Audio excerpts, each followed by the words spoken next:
الحمدللہ وحدہ والصلاة والسلام علی من لا نبی بعد. اعوذ باللہ من الشیطان الرجیم. بسم اللہ الرحمن الرحیم. حامیم والکتاب المبین. انا انزلناہ فی لیلۃ مبارکہ انا کننا منذرین. صدق اللہ مولانا العظیم وصدق رسولہ النبی الأمی الکریم ونحن علی ذلک لمن الشاہدین والشاکرین والحمد للہ رب العالمین. محترم سامعین کرام، السلام علیکم ورحمۃ اللہ وبرکاتہ. یہ مہینہ اسلامی سن کے اعتبار سے شعبان المعظم کا مہینہ ہے. یہ عبادت اور مغفرت کا مہینہ ہے. اس بابرکت مہینے کی برکات حد شمار سے باہر ہیں. یہی وہ مقدس مہینہ ہے جس کی خیر و برکت سے گناہگار اپنے دامن عمل کو سعادت، مغفرت اور رحمت خداوندی کے لال و جواہر سے بھر سکتے ہیں. حضور اکرم صلی اللہ علیہ وسلم نے ارشاد فرمایا کہ رجب اللہ کا مہینہ ہے، شعبان میرا مہینہ ہے، رمضان المبارک میری امت کا مہینہ ہے. حدیث پاک کے اندر آتا ہے، حضرت انس رضی اللہ تعالی عنہ روایت کرتے ہیں کہ رسول پاک صلی اللہ علیہ وسلم نے فرمایا کہ شعبان کی فضیلت تمام مہینوں پر ایسی ہے جیسے تمام انبیاء کرام پر میری فضیلت ہے. اب آپ دیکھیں کہ شعبان المعظم کتنا فضیلت اور برکتوں والا مہینہ ہے کہ جس کے بارے میں رسول پاک صلی اللہ علیہ وسلم فرماتے ہیں کہ اس کو باقی تمام مہینوں پر ایسے فضیلت حاصل ہے جیسے مجھے 1,24,000 انبیاء کرام پر فضیلت حاصل ہے. ایک اور روایت کے اندر آتا ہے، سرور کائنات رحمت دو عالم صلی اللہ علیہ وسلم ارشاد فرماتے ہیں کہ رجب اور رمضان المبارک کے درمیان شعبان ایک ایسا مہینہ ہے کہ جس کے فضائل کا لوگوں کو علم نہیں ہے.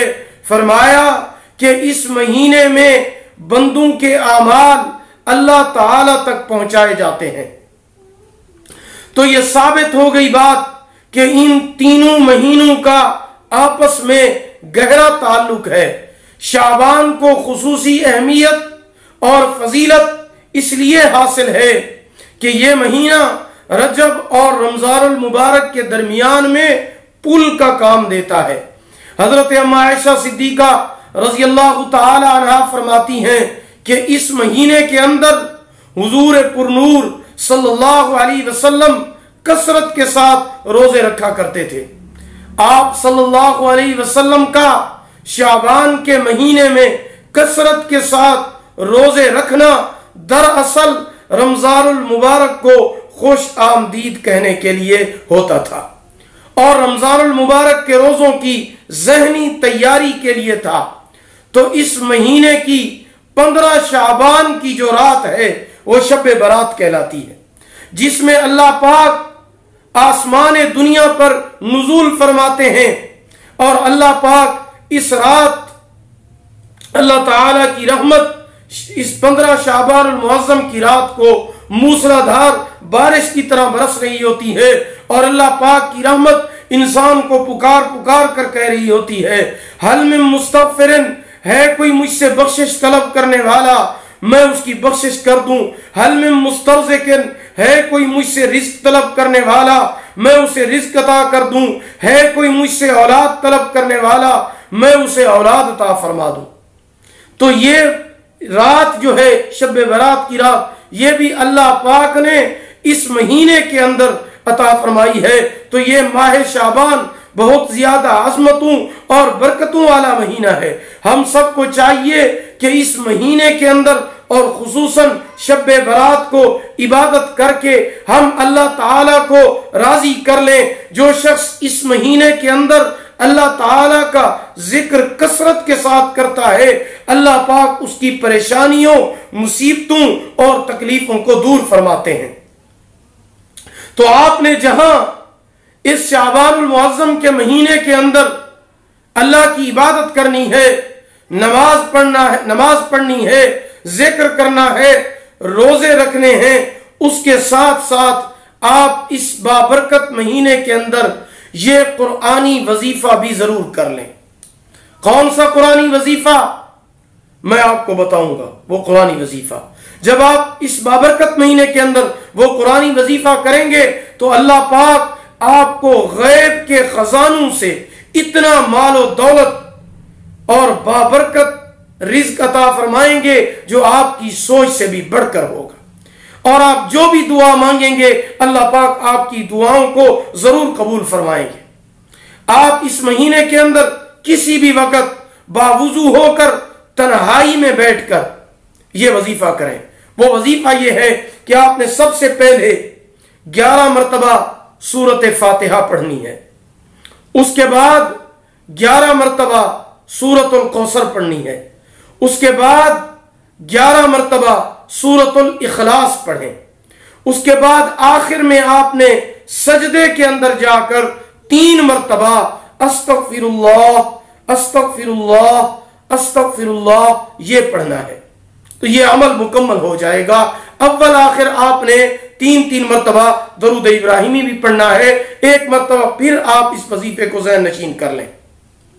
اول آخر 3 بار درود ابراہیمی، 11 مرتبہ سورۃ فاتحہ، 11 مرتبہ سورۃ الکوثر، 11 مرتبہ سورۃ اخلاص، اس کے بعد سجدے کے اندر جا کر 3 مرتبہ استغفار پڑھنا ہے، آخر میں 3 بار درود ابراہیمی۔ تو اس کے بعد آپ اللہ کی بارگاہ میں دعا کے لیے ہاتھ اٹھائیں۔ دعا انتہائی اطمینان، سکون اور پورے دھیان کے ساتھ اور دل کی گہرائی کے ساتھ آپ نے مانگنی ہے۔ آپ نے دعا کے اندر اپنی تمام حاجات، تمام مصیبتیں، پریشانیاں، دکھڑے آپ نے اللہ تعالیٰ کو سنانے ہیں۔ اللہ تعالیٰ سے آپ نے اپنے لیے اور اپنی اولاد کے لیے خیر و برکت کی دعا مانگے۔ یہ قرآن پاک کی عظیم صورتیں ہیں، جو بندہ بھی ان کی صورتوں کو پڑھ کر اللہ کی بارگاہ میں دعا مانگتا ہے، دعا کے لیے ہاتھ اٹھاتا ہے، تو اللہ پاک ان صورتوں کی برکت سے آپ کی دعاؤں کو ضرور قبول فرمائیں گے، اور غیب کے خزانوں سے اللہ پاک آپ کو بے شمار رزق عطا فرمائیں گے، آپ کی سوچ سے بڑھ کر رزق عطا فرمائیں گے، کیونکہ اللہ پاک اپنی مخلوق سے 70 ماؤں سے بھی زیادہ پیار کرتے ہیں۔